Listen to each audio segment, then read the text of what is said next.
Prezado amigo telespectador da TV Mundo Maior, é com muita alegria que estamos iniciando mais um programa Abrindo a Bíblia na TV.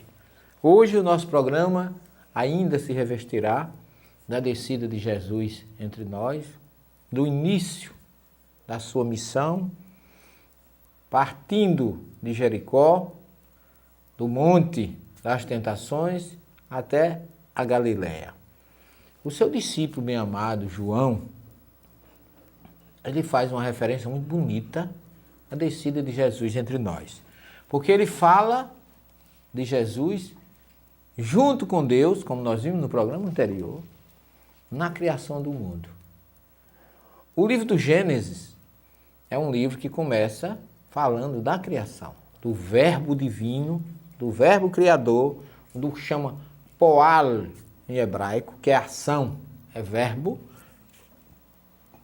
E João começa de uma forma magnânima, da mesma forma que Moisés inicia a escrita do Gênesis, Bereshit bara Elohim et hashamayim ve'et haaretz, ou seja, no princípio, quando criava Deus as águas e a terra. João procura iniciar o seu evangelho da mesma forma, porque ele diz assim, no princípio era o verbo. O verbo estava com Deus. E Deus era, como ele era o Senhor de tudo, era Senhor desse verbo.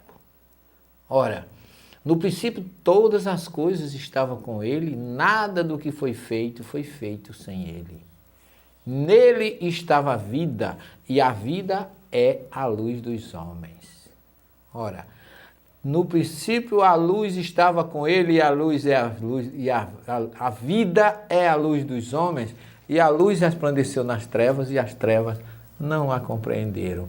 Essa luz, Jesus, resplandeceu nas trevas, e as trevas não a compreenderam. Houve um homem enviado por Deus, cujo nome era João, que veio para dar testemunho da luz. Ele não era luz, mas veio para dar testemunho da luz. A luz verdadeira que ilumina todo o ser que vem a este mundo, que essa luz é Jesus. João é o único, por isso que ele é chamado de o mais espiritualizado. Por isso que o seu evangelho tem como símbolo uma águia, que é a ave que voa mais alto.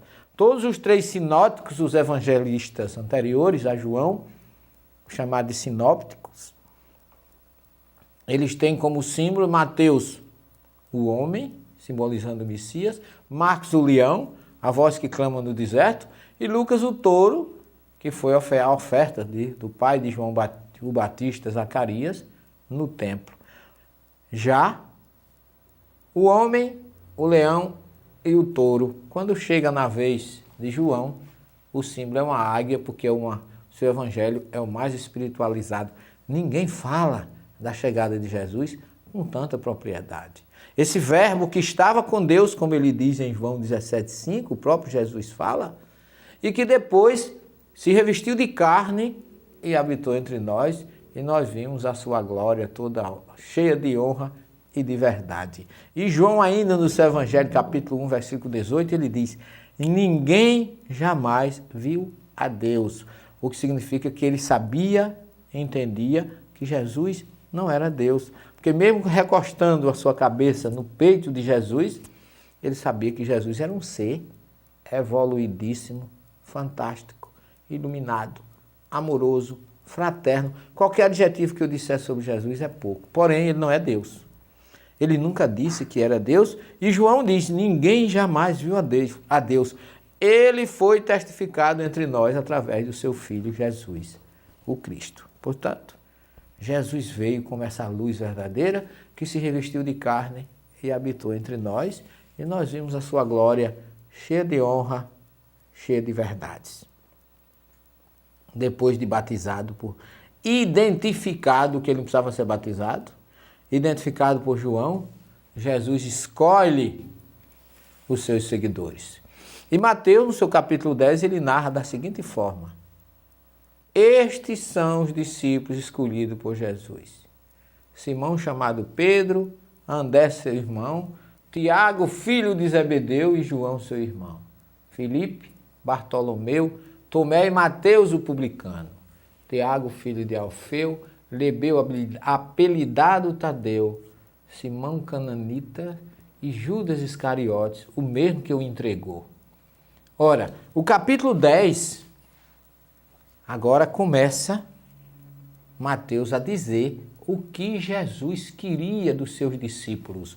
E se nós nos consideramos seus seguidores, se nós nos candidatarmos a ser os seus discípulos, a nossa conduta tem que ser essa. Porque Jesus dá um bocado de conselho. Sede prudente como as serpentes, simples como as pombas. Não tomei o caminho dos gentios, mas entrei na cidade. Nem entreis em cidade dos samaritanos. Ora, dirigi-vos antes às ovelhas perdidas da casa de Israel. Portanto, ele coloca os seus discípulos como aqueles que deveriam chamar os seus conterrâneos. O povo hebreu, naquela época, os judeus. E aí ele diz assim: dirigindo-vos a elas, as cidades, proclamai que o reino dos céus está próximo. E aí vem as grandes recomendações. Curai os doentes, ressuscitai os mortos, purificai os leprosos, conduzi os espíritos sofredores. De graça recebestes, de graça dai. Dai de graça, que de graça recebeste.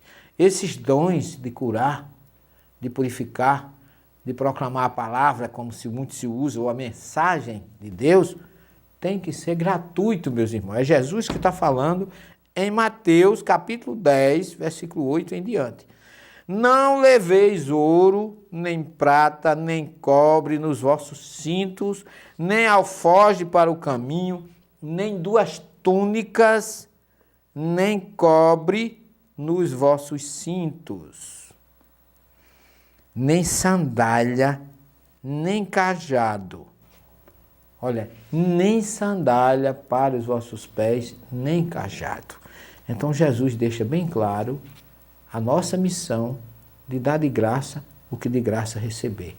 Não saia daí, porque nós vamos explorar um pouquinho mais esses acontecimentos na segunda e na terceira parte do nosso programa.